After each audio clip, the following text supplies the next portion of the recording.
തന്നിരിക്കുന്നതാണ് വട്ടക്കാട്ട് കുടുംബയോഗം. അതൊന്ന് പറഞ്ഞേ. ഞാനിങ്ങനെ ഞങ്ങള് വട്ടക്കാട്ട് കുടുംബയോഗം എന്ന് പറയും. വട്ടക്കാട്ട് കുടുംബം ശരിക്കും അത് ബസ്സിലെ എത്തിച്ചിരിക്കുന്നതാണ്. അതിൽ ഞങ്ങൾ 10-13 വീട്ടുകാരുണ്ട്. അതില് വാമട്ടം ആണ് ഇന്നത്തെ ഈ ഇവിടെ വന്ന് ഈ ശുശ്രൂഷയ്ക്ക് നേതൃത്വം കൊടുക്കുന്നത് കേട്ടോ. ഞങ്ങൾ ഇങ്ങനെ എല്ലാ മാസവും എവിടെയെങ്കിലുമൊക്കെ ചെയ്യുന്നതാണ്. നിങ്ങൾ പ്രാർത്ഥിക്കുമ്പോൾ ഞങ്ങളെ കൂടെ ഓർത്ത് പ്രാർത്ഥിക്കണം കേട്ടോ. ഒരു ചെറിയ സിസ്റ്റേഴ്സ്, പ്രിയമുള്ളവരെ, വലിയ സന്തോഷങ്ങൾ ഇരുന്നു എല്ലാവരും അപ്പോ സാർ പറഞ്ഞ പോലെ തന്നെ ഞങ്ങള് വട്ടക്കാട്ട് കുടുംബമാണ്. വട്ടക്കാട്ട് കുടുംബം എന്ന് പറഞ്ഞാൽ നമ്മുടെ ഈ പരിസരത്തൊക്കെ ഉണ്ടായ ഒരു കുടുംബം തന്നെയാണത്. അപ്പൊ അതിന് ഒത്തിരി ശാഖകളുണ്ട്. നമുക്ക് എല്ലാവരും വീട്ടിലുള്ളവർ തന്നെ ഞങ്ങളൊരു 13 കുടുംബങ്ങൾ ചേർന്നതാണ് വട്ടക്കാട്ട് കുടുംബം എന്ന് പറയുന്നത്. അപ്പൊ അതിനകത്തൊരു ശാഖയാണ് വാമനത്തിൽ കുടുംബം. ഞാൻ വാമനത്തിലെ അച്ഛനാണ്. പലരും കണ്ടിട്ടുണ്ടാവും. മിശ്രീ ഇടവ തന്നെയാണ്. മിശ്രീ ഇടവകയാണ് വീട്. ഞങ്ങളെല്ലാം മിശ്രത്തിലൂടെ ഉള്ളവർ തന്നെയാണ്. അപ്പൊ ഇന്ന് ഒരു ഉച്ച സമയം നിങ്ങളുടെ കൂടെ ചെലവഴിക്കാന്ന് കരുതിയാണ്. എനിക്ക് വലിയ സന്തോഷമാണ് നിങ്ങളുടെ കൂടെ ആയിരിക്കുന്നതിൽ അല്ലെ. ഇടയ്ക്ക് നിങ്ങൾ കാണാൻ ഈ ആൾക്കാർ വരാറില്ലേ? ഉണ്ട്. അപ്പൊ ഭക്ഷണം തരും ഇടയ്ക്ക്. അപ്പൊ അങ്ങനെ വളരെ സന്തോഷമാണ് ഞങ്ങൾക്ക് ഇവിടെ വരിക എന്നുള്ളത്. പ്രത്യേകിച്ച് അമ്മമാരുടെ കൂടെ ഒരു ഭക്ഷണം കഴിക്കുക എന്നുള്ളത്. നമുക്ക് ഈശോയോട് പറയാറുണ്ട്, നിങ്ങള് ചെറിയവന് ഒരു പാത്രം വെള്ളം കുടിക്കാൻ കൊടുത്താൽ, എന്റെ നാമത്തിൽ ഒരു പാത്രം വെള്ളം കുടിക്കാൻ കൊടുത്തിട്ടുണ്ടെങ്കിൽ അത് നിങ്ങൾക്ക് വലിയ പ്രതിഫലം ലഭിക്കുമെന്ന് ഈശോ പറഞ്ഞിരിക്കുന്നത് അല്ലെ. അപ്പൊ അതുകൊണ്ട് ആ ഒരു വചനം നമ്മൾ എപ്പോഴും നയിച്ചുകൊണ്ടിരിക്കണേ.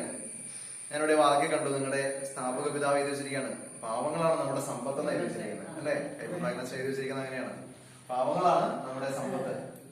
അപ്പൊ കഴിഞ്ഞ ദിവസം നമ്മുടെ പുതിയ മാർപ്പാപ്പ ഈ കഴിഞ്ഞ ദിവസം ഇന്നത്തെ ദിവ്യപത്രത്തിലുണ്ട്, പാവങ്ങളോട് കൂടെ ഇരുന്ന് ഭക്ഷണം കഴിക്കുകയാണ്. വലിയൊരു സ്ഥലത്ത് മാർപ്പാപ്പയുടെ ഒരു വേനൽക്കാല വസതിയിൽ കുറെ പാവങ്ങളെ വിളിച്ച് അവരോടൊപ്പം ഇരുന്ന് ഭക്ഷണം കഴിക്കുകയാണ്. കാരണം ഈശോ പഠിപ്പിച്ച ഏറ്റവും വലിയൊരു പാഠം അതാണ് അല്ലെ. ഇല്ലാത്തവനുമായിട്ട് നമ്മുടെ ഉള്ളതെല്ലാം പങ്കുവയ്ക്കുക എന്നുള്ളതാണ് ഏറ്റവും പ്രധാനപ്പെട്ട കാര്യം. അപ്പൊ അതിൽ നമുക്ക് കൊടുക്കുന്നവർക്ക് സന്തോഷമുണ്ട്, അന്നേരം സ്വീകരിക്കുന്നവർക്ക് സന്തോഷമുണ്ട്. കൊടുക്കുന്നവർക്ക് എന്താ സന്തോഷം? കൊടുത്തു എന്ന് പറയുമ്പോൾ സന്തോഷം എന്താ കാരണം? അവർ ഈശോയുടെ ആ വചനം അനുസരിക്കുകയാണ്, ഇല്ലാത്തവരോട് പങ്കുവയ്ക്കുന്ന വചനം. ഇനി സ്വീകരിക്കുന്നവർക്ക് എന്താ സന്തോഷം? ഈശോയുടെ കാരുണ്യം കുറെ ആളുകളിലൂടെ നമുക്ക് അനുഭവിക്കാൻ പറ്റിയാണ് അല്ലെ. ഈശോയുടെ കാര്യം ഈശോ നേരിട്ട് വന്ന് നമ്മളെ ഇനി ഭക്ഷണം തരുമോ? ഇല്ല. അപ്പൊ ഇങ്ങനെയുള്ള ആളുകളിലൂടെ, വ്യക്തികളിലൂടെ ഈശോ നമ്മളെ സംരക്ഷിച്ചോടെ ഇരിക്കുന്നത് അല്ലെ. ഈ അമ്മമാര് സിസ്റ്റേഴ്സ് ഒക്കെ ഇവിടെ ഉണ്ട്. ഓരോ ദിവസവും ഇങ്ങനെ നിങ്ങളെ പരിപാലിക്കുന്ന ഒത്തിരി കഥകൾ ഇവർക്ക് പറയാനുണ്ട് അല്ലെ. വ്യത്യസ്തങ്ങളായ ആളുകള് വ്യത്യസ്ത സമയത്ത് ആവശ്യ നേരത്തെല്ലാം തമ്പുരാൻ തന്നോണ്ടായിരിക്കും. നമ്മൾ സ്വർഗശാല പ്രാർത്ഥിക്കുന്ന എന്താണ്? കർത്താവേ, അന്നു വേണ്ട ആഹാരം നിങ്ങൾക്ക് തരണം. നമ്മൾ ഒത്തിരി സമ്പത്ത് പ്രാർത്ഥിക്കാറില്ല.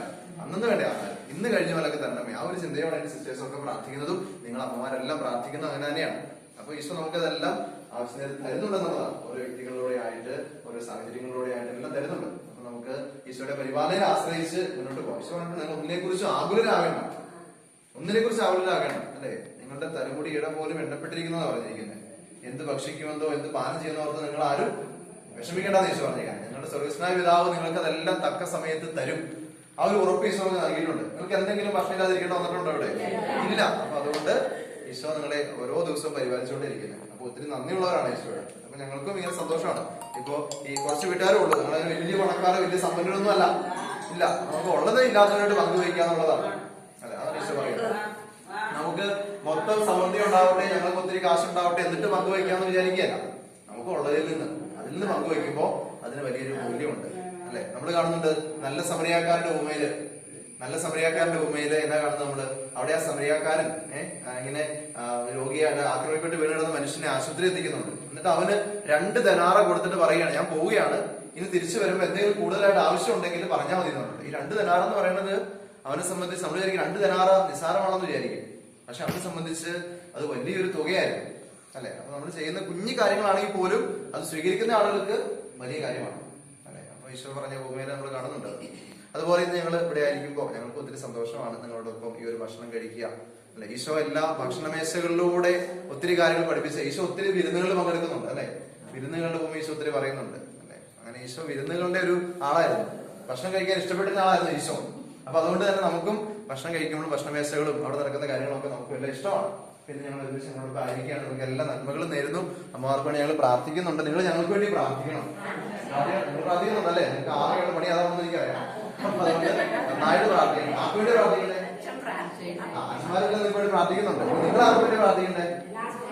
എല്ലാവരും വേണ്ടി പ്രാർത്ഥിക്കണം. ആർക്കുണ്ട്? ഇവിടെ അമ്മമാർക്ക് പ്രാർത്ഥിക്കണം. നിങ്ങൾ പരസ്പരം പ്രാർത്ഥിക്കണം. നമ്മുടെ ഇടവയ്ക്ക് വേണ്ടി പ്രാർത്ഥിക്കണം. ഇടവകയിലുള്ള കുടുംബങ്ങൾക്ക് വേണ്ടി പ്രാർത്ഥിക്കണം, അച്ഛന്മാർക്ക് വേണ്ടി പ്രാർത്ഥിക്കണം, സിസ്റ്റർമാർക്ക് വേണ്ടി പ്രാർത്ഥിക്കണം, രോഗിയായിരിക്കുന്നവർക്ക് വേണ്ടി പ്രാർത്ഥിക്കണം, നമ്മുടെ യുവജനങ്ങൾക്ക് വേണ്ടി പ്രാർത്ഥിക്കണം, മക്കൾക്ക് വേണ്ടി പ്രാർത്ഥിക്കണം. അല്ലെ, നമ്മളെക്കാളും കഷ്ടപ്പെടുന്ന ആളുകൾക്ക് ഉണ്ടായിരിക്കും. നമുക്കിവിടെ എഴുന്നേറ്റ് ഇരിക്കാം, ഭക്ഷണമായി കഴിക്കാം, അത്രയും പോലും ശേഷിയില്ലാത്ത ആളുകളും ചിലപ്പോൾ കാണും. അപ്പൊ അവർക്ക് വേണ്ടി പ്രാർത്ഥിക്കണം.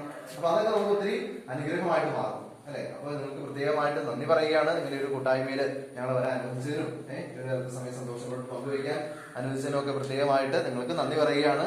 എല്ലാവിധ നന്മകളും നൽകി ഈശോ അനുഗ്രഹിക്കട്ടെ എന്ന് പ്രാർത്ഥിക്കുന്നു കേട്ടോ. അപ്പൊ നമുക്ക് ഇനി ഭക്ഷണത്തിലേക്ക് കിടക്കാം. അപ്പൊ എല്ലാവർക്കും ഒരിക്കൽ കൂടി നന്ദി കേട്ടോ. Thank you. അപ്പം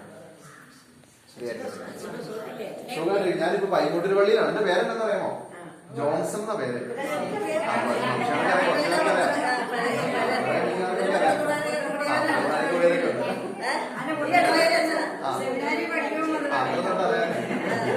ഇപ്പൊ പൈങ്ങോട്ടൂർ പള്ളിയിലാ. ഇത് കോവിഡ് ആയിരുന്നു. എന്നിട്ട് ഇതുപോലെ ഒരു ദിവസം നിങ്ങൾക്ക് ഭക്ഷണം തന്നായിരുന്നു. വരാൻ പറ്റാത്തതുകൊണ്ട്, പള്ളി വരാൻ പറ്റാത്തതുകൊണ്ട് ഞങ്ങൾ എല്ലാ ദിവസം വന്ന്. ഇതെന്റെ പപ്പ, മമ്മിയാണ്, ഇതൊരു പേരനാണ്. കൂടെ വരുന്ന ആര് സിസ്റ്ററും ഉണ്ട്, ഒരു പെങ്ങളുടെ സിസ്റ്ററും ഉണ്ട്. അപ്പൊ അങ്ങനെ ഞങ്ങളെല്ലാം വീട്ടിൽ വന്നിട്ടില്ല, കുറച്ചുപേരെ വന്നുള്ളൂ. എല്ലാവരും വന്നിട്ട് നിങ്ങൾക്ക് ഇവിടെ ഇരിക്കാനൊക്കെ പാടില്ല.